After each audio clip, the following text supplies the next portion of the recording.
Hello everyone, and welcome to another episode of the Wise Decision Maker Show, where we help you make the wisest and most profitable decisions. My name is Dr. Gleb Tsipursky. I'm the CEO of Disaster Avoidance Experts, the future of work consultancy that sponsors the Wise Decision Maker Show. And today we'll talk about the false consensus effect and why it threatens our relationships, personal, societal, business, all sorts. The false consensus effect has to do with how we misjudge others. Specifically, we think they agree with us more than they actually do. And that's why we find ourselves surprised when a colleague or loved one, someone, maybe society as a whole, disagrees with us. And this is due to what's called the false consensus effect, a false sense of agreement, consensus, where we tend to overestimate how much others actually agree with us. So it creates a sense of false, not real, alignment with others in our heads.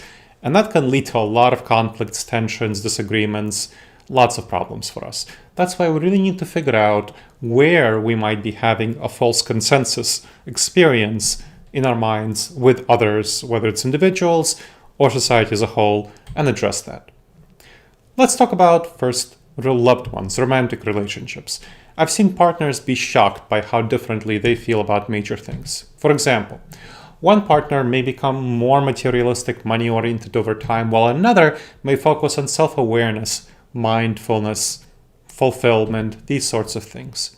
So contributing factors here can be people who are introverted and lack the desire to talk about themselves and their changes, and they don't notice how other people change. There might be separate friend circles for the different partners. There might be different hobbies, so they interact less in their personal lives than they used to. And if they have kids, they might be just spending time taking care of their kids and not really interacting with each other nearly as much as they used to. I've heard that from parents a lot. So they might not notice gradual change over time in their perspectives, values, and goals. Let's talk more broadly. What about society as a whole? There's research showing that false consensus effect can be really damaging for society as a whole and exacerbates social polarization and could cause people to spend more time in polarized communities, those filter bubbles you might have heard about, which further worsens the sense of a false consensus, the sense that other people agree with us, whereas many less people agree with us than we might actually think they do. Let's talk about this research more in depth. So the online presence of polarized communities, the research finds, encourages greater polarization because it facilitates our ability to share perspectives that are increasingly extreme because of this polarization. Back in the past, when we didn't have these online communities, we just know people in our neighborhood, our friendship circle, and those would tend to be diverse people coming from different contexts and places. Whereas online, we can find interest-based groups that align with our ideology, with our personal values and beliefs, no matter how niche or extreme those groups might be, and they will reinforce our perspectives. And so we will tend to be more and more polarized if we focus on those online groups, including unloaded political issues that research finds, like the death penalty, like abortion, like teaching morality in public schools and gun regulation. People will tend to overestimate how much others agree with them on these things. Let's talk about another study which shows that the false consensus effect goes beyond politics and social issues into the divine. So relationships, for example, people believe that their personal opinions and social and ethical issues align with the opinions of God. So God, they believe, holds the same views that they do. Not likely, right? But that's what people believe. So false consensus is a cognitive bias, which is a mental blind spot that leads to poor decisions, life, financial, strategic, business, all per relationship issues. It causes people to follow their gut instead of best practices. And that's a problem. How do we identify false consensus? We really want to notice when we're surprised by others in a negative way, because it's hard for us to notice. It makes us feel uncomfortable because we are actually wrong about them. So our mental model of them was broken. Our intuitive gut reaction is to really flinch away from that feeling and ignore it because we want to retain our mental model of those other people the way we want them to be rather than the way that they actually are. To address false consensus, we need to take the uncomfortable steps of acknowledging and welcoming the feeling of unpleasant surprise.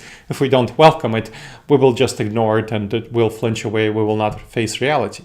So really consider past experiences and address issues in relationships before they suffer a major crisis, which often happens in relationships that then break. Let's talk about proactive strategies. One is looking backward.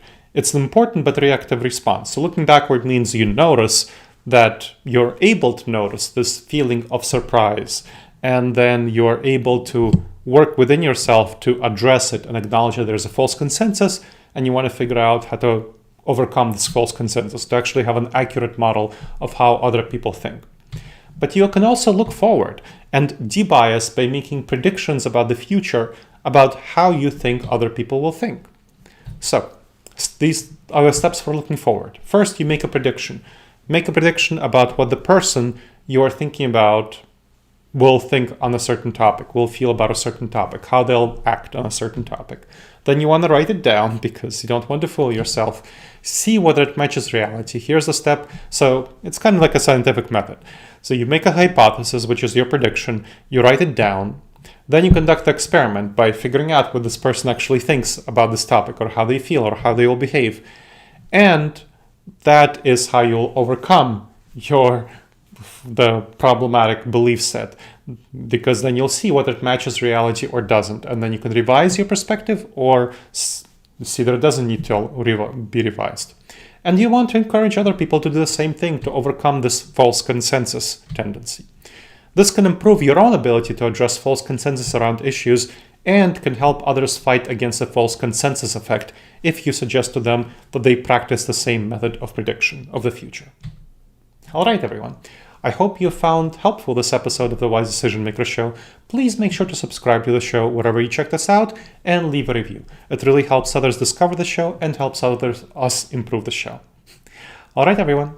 I look forward to seeing you in the next episode of the Wise Decision Maker Show. In the meantime, the wisest and most profitable decisions to you, my friends.